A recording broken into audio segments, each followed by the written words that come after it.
Serena Carter had spent years working tirelessly at a small diner, pulling double shifts just to make ends meet. Life had never been easy, but she never let exhaustion dull her kindness. It was that very kindness that led her to an unforgettable night, one that would change her life forever. It was past 11 p.m., and the rain poured relentlessly, turning Lexington Avenue into a slick, glistening mess. The diner was supposed to be closing, but Serena had never been the kind to turn someone away, especially when they needed help. As she wiped down the counter, she noticed a small figure outside, hunched over in a battered wheelchair. The boy's dark hair was plastered to his forehead, and his tattered coat did little to shield him from the cold. His frail hands gripped a frayed blanket that offered no warmth. Serena's heart clenched. She pushed open the door, shivering as the cold air hit her. "Hey, sweetie," she called gently, crouching beside him. "What are you doing out here all alone?" The boy flinched at first, but then looked up, his wide blue eyes filled with uncertainty. "I'm waiting for my dad," he mumbled, barely audible over the rain. Serena glanced up and down the street. There was no one, just the flickering glow of a pawnshop sign and the distant hum of tires cutting through the wet asphalt. Something about the way he spoke, small, hesitant, made her uneasy. She had seen too many nights like this. Too many kids left waiting for someone who wasn't coming. "Well, you can't stay out here," she said softly, offering a warm smile. "Not in this mess. Come inside, okay? It's warm, and I've got something special for you." The boy hesitated, but eventually nodded. Serena took hold of his wheelchair handles and pushed him inside. The scent of buttered toast and freshly brewed coffee wrapped around them like a comforting embrace. She settled him at a booth near the radiator, draped a fresh towel over his shoulders, and crouched to meet his gaze. "I'm Serena," she said, smiling. "What's your name, sweetheart?" "Daniel," he replied, his voice small but a little steadier now. Serena nodded approvingly. "That's a strong name. You hungry?" Daniel hesitated before giving a small nod. Serena didn't need to hear anything else. She was already moving toward the kitchen, pulling out a fresh loaf of sourdough, slicing it with practiced ease. Minutes later, she placed a steaming plate of golden grilled cheese and a bowl of warm tomato soup in front of him. "This one's on me," she said, tucking a napkin into his lap. Daniel's blue eyes widened in awe as he took his first bite. "This is the best thing I've ever had," he murmured. Serena chuckled, watching him eat. What she didn't know was that, across the street, someone was watching, someone who had the power to change her life forever. Across the street, hidden behind the tinted windows of a sleek black Bentley, Raymond Holt sat in silence, watching every move that unfolded inside the diner. The rain drummed steadily against the car's roof, mirroring the tension building within him. At 46, Raymond was a man who had built an empire on control, precision, and ruthlessness. As the CEO of Holt Dynamics, one of the most powerful tech corporations in Baltimore, he thrived in a world where emotions were weaknesses and kindness was nothing more than a transaction.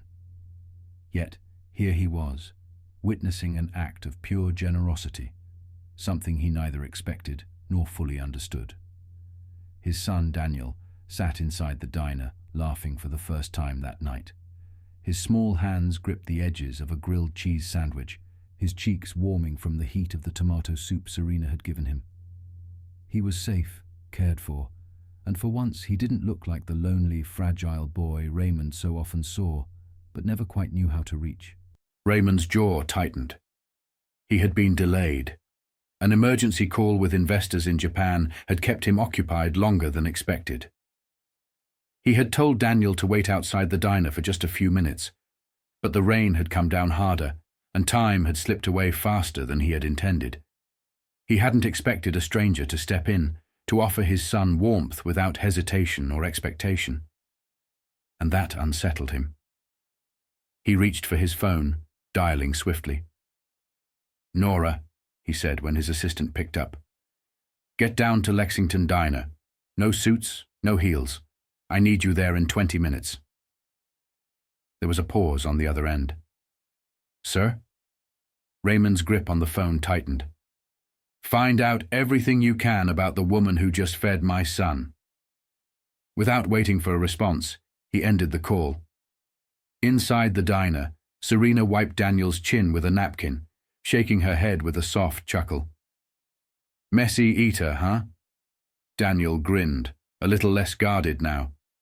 "It's really good," he said between bites. Serena smiled, but something in her chest ached. She had seen too many kids like Daniel, small, quiet, carrying a weight far heavier than they should. She knew that look in his eyes. It was the look of a child who had been left waiting one too many times. Before she could say anything else, the door swung open.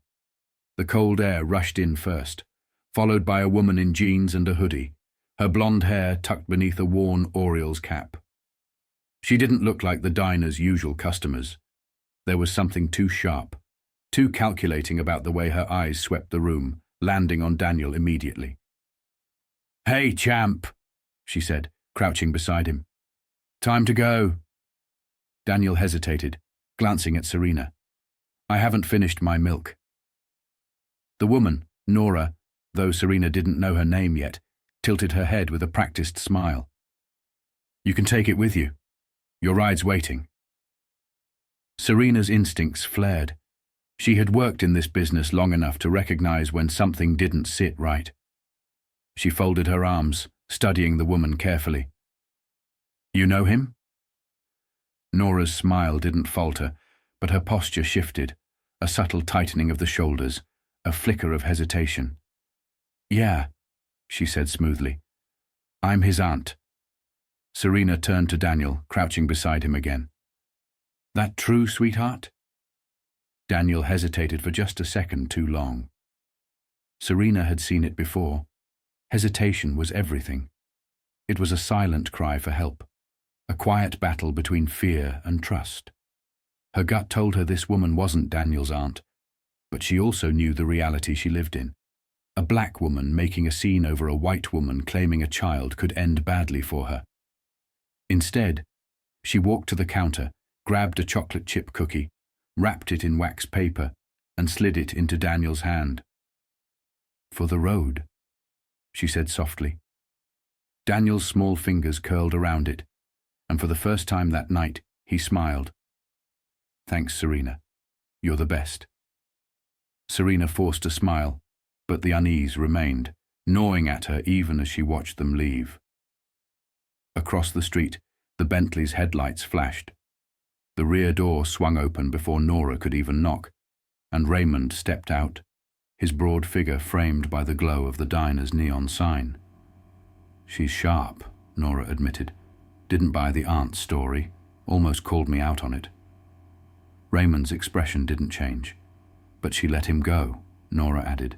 "She didn't have a choice. You know how it is. A black woman asking too many questions.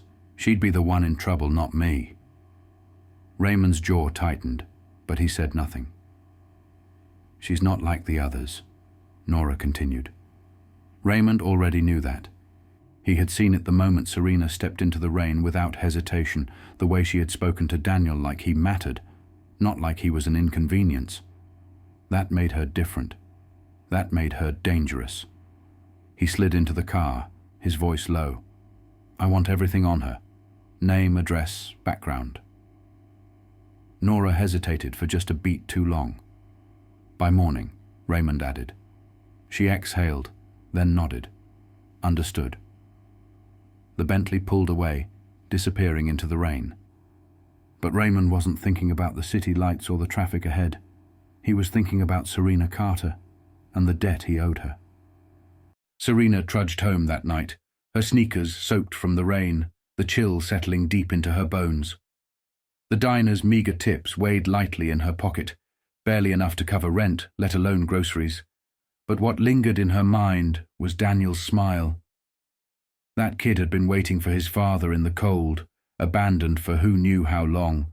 And the woman who came for him. There was something off about her. Serena had learned a long time ago not to get involved in things that weren't her business, but this felt different. It felt wrong. She barely had time to shake the feeling when a sharp knock sounded at her apartment door. Her body tensed. No one came by at this hour. Peering through the peephole, her stomach flipped.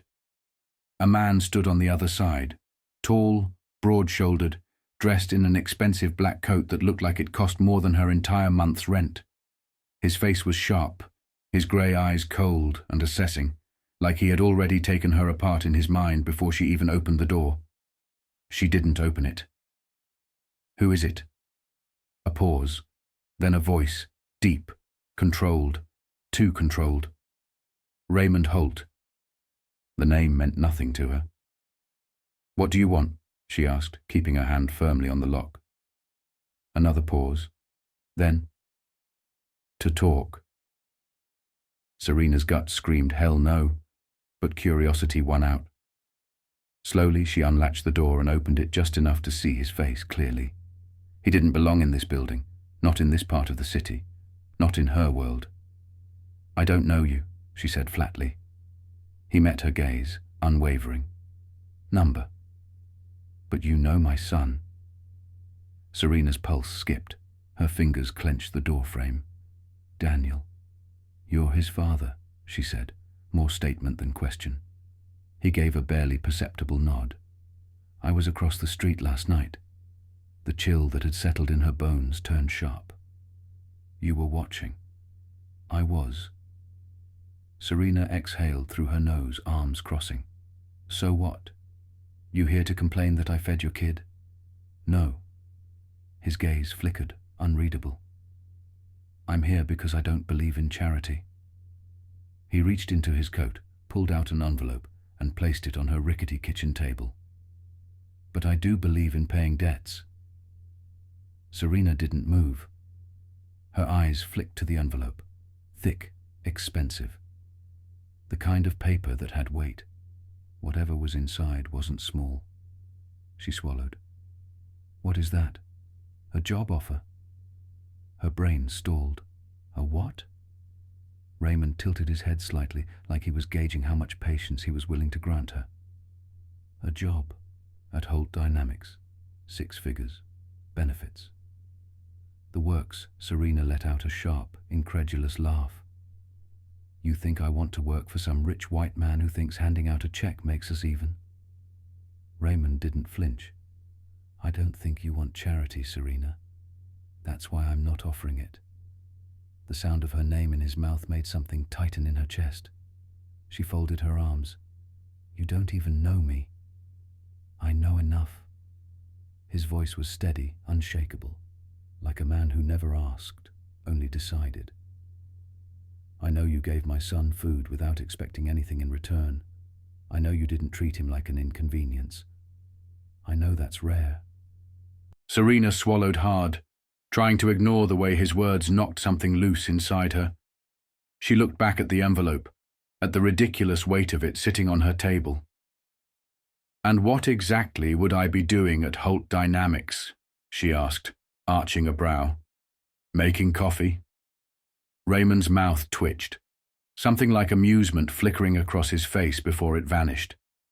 "Number. You'd be working directly with me, handling negotiations, public relations. You're good with people. I need someone like that." Serena snorted. "You don't need me. You've got a company full of Ivy League grads who'd slit each other's throats for a job like that." Raymond's expression finally shifted, just slightly. "That's exactly why I don't trust them." Silence stretched between them, heavy, waiting. Serena could feel the weight of his offer pressing against her, curling around the edges of her pride, her exhaustion, her stubborn refusal to be bought. But 6 figures. 6 figures meant no more late rent, no more living paycheck to paycheck, no more stretching her last $20 and wondering how long it would last. Her mother's voice echoed in her head. "Never owe these people anything, baby. You know they don't give without taking." Her jaw clenched. "Why me?" Raymond held her gaze, and for the first time something in his eyes flickered. "Because you saw my son," he said, voice lower now, like it almost cost him something to say. "Not my money, not my name. You saw him." Serena's throat tightened. She looked at the envelope one last time. Then slowly she picked it up. "I'll think about it," she murmured. Raymond studied her for a long moment, then gave a curt nod. "Good." And then, without another word, he turned and left. Serena stood there long after the door shut, the envelope heavy in her hands. Because she already knew, she wasn't just thinking about it. She was going to say yes. Serena Carter had always been an outsider, but stepping into Holt Dynamics felt like entering an entirely different universe. The towering glass building loomed above her, its sleek, polished surface reflecting the world she was about to enter, one built on power, wealth, and precision. As she walked through the marble-floored lobby in her thrifted blazer and worn heels, she could feel the weight of 100 eyes on her. They weren't looking at her with curiosity. They were evaluating, measuring, judging. She kept her head high. She had worked in places where people underestimated her before. She knew how to hold her ground. Raymond Holt was waiting for her in his office, a sprawling, meticulously organized space with floor-to-ceiling windows that overlooked the city. Everything about the room screamed control, power. "You're late," he said, not even looking up from his desk. Serena arched a brow as she sank into the chair across from him. "By 2 minutes." Raymond finally looked up, his sharp grey eyes assessing her. "That's 2 minutes I don't get back." Serena exhaled sharply, shaking her head. "You want me here or not?" His lips twitched, almost amused, but the moment passed as quickly as it came. "That remains to be seen." Before she could fire back, the glass door opened, and a familiar figure walked in. Nora Winters. Dressed sharply, tablet in hand, her expression unreadable. Serena didn't miss the way Nora's gaze flickered over her, as if assessing whether she belonged. "Miss Carter," Nora said smoothly. "Welcome to Holt Dynamics." Serena leaned back in her chair, a slow smirk curling at the corner of her lips. "Oh, we're doing last names? Good to see you again, Miss Winters." For the first time, something in Nora's eyes flickered, just a second of amusement before it disappeared. She turned to Raymond. "I've prepared the reports for the upcoming negotiations with the Orion Group." She handed him the tablet, barely sparing Serena another glance. "Would you like me to brief her on company protocols?" Raymond didn't even look up. "Number I will." Nora only nodded but hesitated slightly at the door, glancing back at Serena. "Good luck?" The way she said it didn't sound like encouragement. It sounded like a warning. Serena didn't have time to dwell on it before Raymond slid a file across the desk toward her. Orion Group. They want to push through a contract that would cut labor costs by outsourcing jobs overseas. He paused. "That means layoffs. Thousands." Serena skimmed the file, her stomach twisting. "And you want me to do what?" "Convince them not to." She narrowed her eyes. "So let me get this straight. You brought me in because you think I can what? Charm my way into getting these billionaires to grow a conscience?" Raymond didn't blink. "Number, I brought you in because I think you understand something they don't." Serena folded her arms. "And what's that?" He leaned forward slightly, his gaze steady. "That people who have nothing to lose fight the hardest." The words hit something deep in her chest, something unspoken, but true. She stared at him for a long moment, then exhaled, shaking her head. "You know, you talk in riddles a lot for someone who runs a tech empire." For the first time, the corner of his mouth twitched, almost a smile. But just as quickly, the moment passed. "Meeting's at noon," he said, standing. "Try not to be late." Serena rolled her eyes but didn't argue. She had a job to do. When she walked into the conference room later that day, it was colder than the rest of the building. Glass and steel, designed to make people uncomfortable. She sat beside Raymond at the long mahogany table, facing three men in tailored suits. They reeked of old money and arrogance, their confidence radiating from the knowledge that they could buy and sell entire lives with a single stroke of a pen. Philip Langford, the leader of the group, barely looked at her. Raymond didn't waste time. "You want to move production overseas to cut costs. You say it will increase efficiency." He paused. "I say it will destroy a workforce that has built this company's infrastructure for over a decade." Langford gave a slow, thin-lipped smile. "You misunderstand, Raymond. It's not personal. It's just business." Serena's fingers curled beneath the table. Not personal. She had heard that excuse before. When her mother lost her job at the textile plant, when rent was raised overnight because developers wanted to revitalize the neighborhood. She smiled, but there was steel in it. "Funny," she said, tilting her head, "because it's always just business until it's your job on the line." Langford's eyes snapped to her for the first time. Raymond didn't interrupt. He just watched. Langford exhaled sharply, waving a hand. "Look, sweetheart." Serena's jaw locked. "Oh, hell no." She leaned forward, matching his posture. "All right, let's talk numbers," she said coolly. She slid a document across the table. "This is a breakdown of what happens when you offshore production. Sure, you cut costs at first, but in 3 years, when labor demands rise, your new manufacturing hub gets expensive.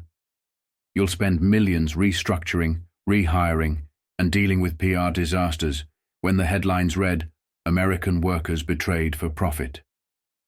She tapped the paper. "That's not a guess. That's market analysis." Langford glanced at the file but didn't touch it.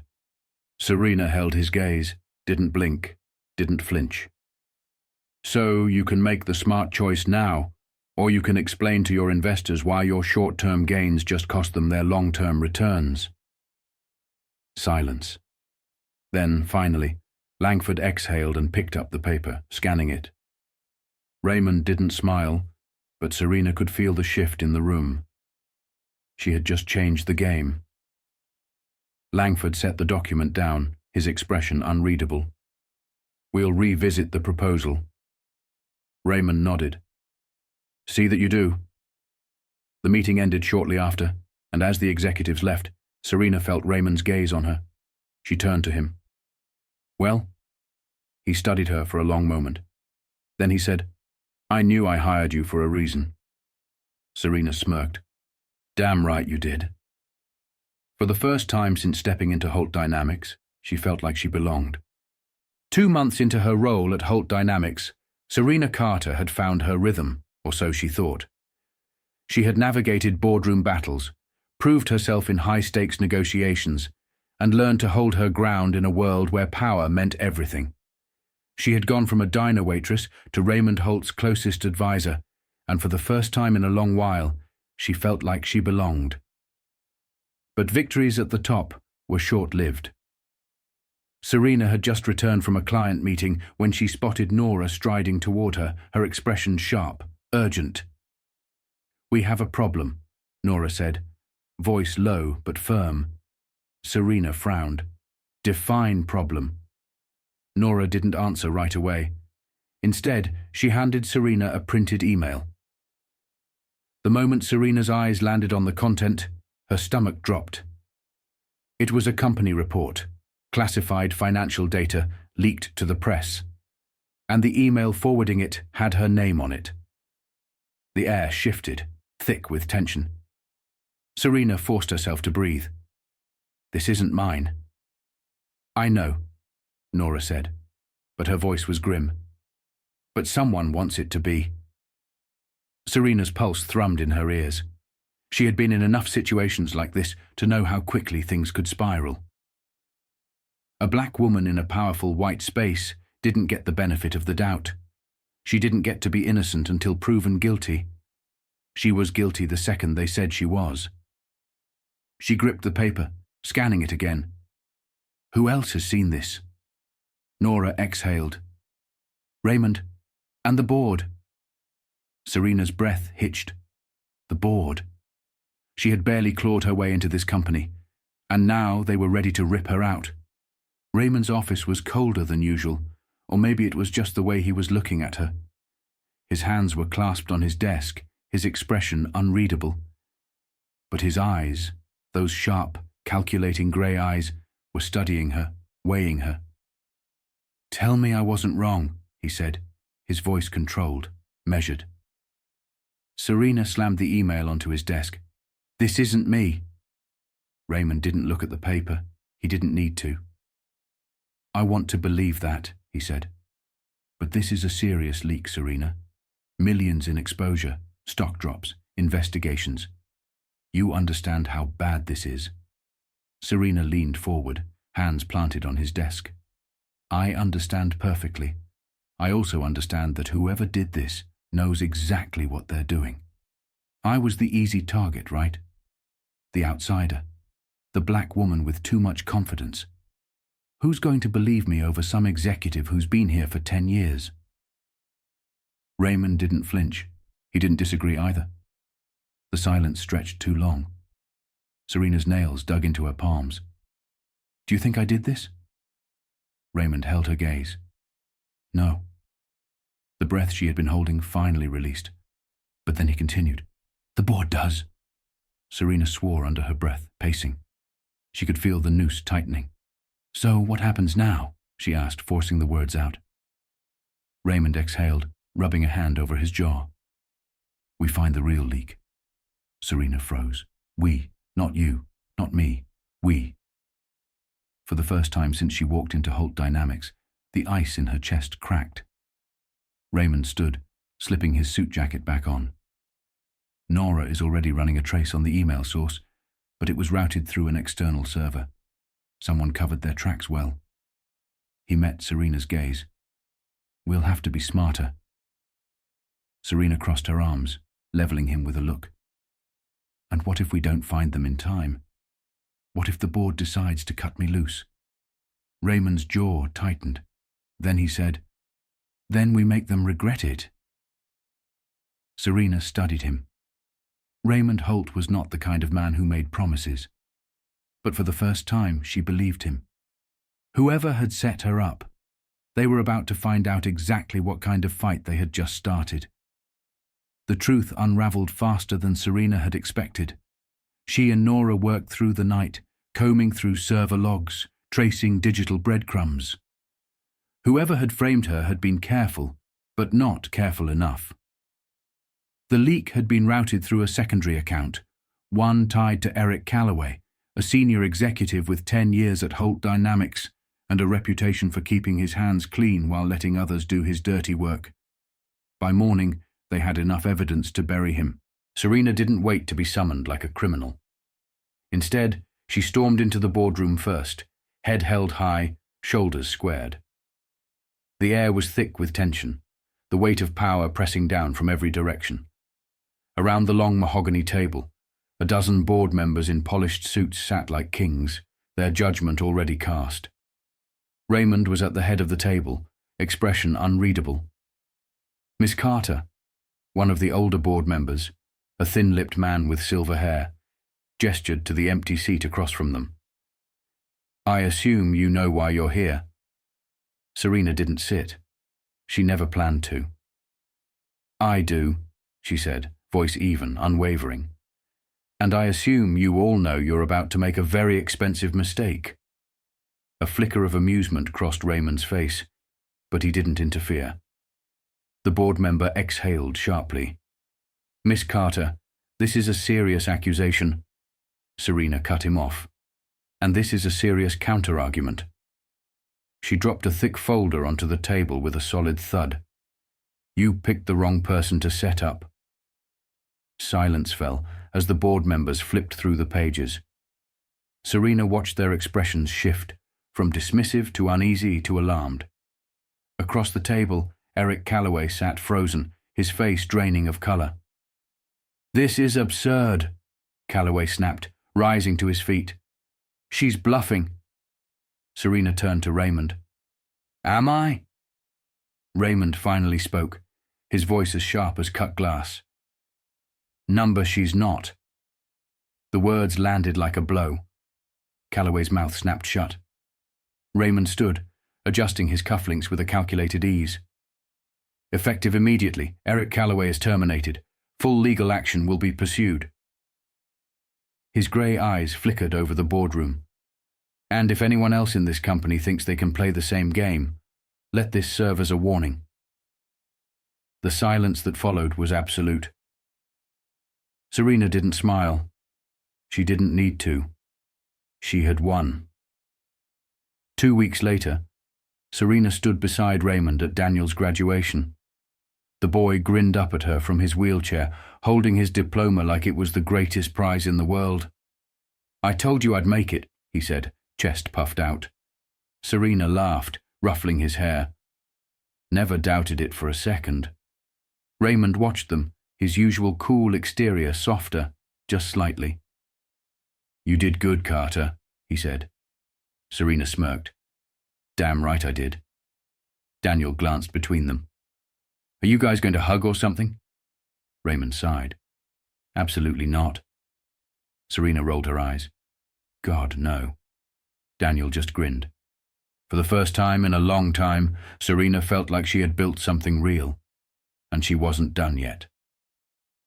Years later, Serena Carter sat in her executive office at Holt Dynamics, her name now engraved on the door. Vice President of Corporate Strategy. The sunlight streamed through the floor-to-ceiling windows, casting golden hues over the sleek modern desk where she worked. It was a world away from the cramped diner, where she had once wiped down counters and stretched every dollar to survive. But she hadn't forgotten where she came from. She never would. Under her leadership, Holt Dynamics had transformed. It was no longer just a tech empire focused on profits. It had become a force for real change. Serena spearheaded ethical labor initiatives, ensuring fair wages and safe conditions for workers. She launched mentorship programs for young professionals from underprivileged backgrounds, giving them a chance in industries that often overlooked them. Through her work, the company forged partnerships with minority-owned businesses, helping them thrive instead of being pushed out by corporate giants. But her proudest achievement lay beyond the walls of Holt Dynamics. Across town, in a neighborhood often forgotten by the city's elite, stood the Carter Holt Foundation, a community center dedicated to funding education, job training, and opportunities for underserved youth. At its ribbon-cutting ceremony, a familiar face stood beside her. Daniel. Now a college freshman, he grinned as he looked up at the sign, his once small frame now taller, stronger. "You really named it after us?" Serena chuckled. "I figured your last name deserved to be on something important." Raymond stood nearby, his usual composed demeanor softened by a rare hint of pride. "It's a good investment," he said, his voice steady. Serena smirked. "Kindness always is." Daniel turned to her, his expression earnest. "You know, none of this would have happened if you hadn't brought me inside that night." Serena glanced at him, her heart tightening. "And none of this would have happened if you hadn't let me." For a moment, the three of them stood there, Serena, Raymond, and Daniel, bound not by blood, but by something just as powerful. Serena had started this journey alone, just a waitress trying to do the right thing. Now she was so much more. She had built something real, something lasting, and for the first time in her life, she wasn't just surviving, she was thriving, and she wasn't done yet. Life often presents us with challenges that test our strength, but true character is revealed in how we respond, not just to our struggles, but to those of others. Serena Carter's journey teaches us that small acts of kindness can have life-changing consequences.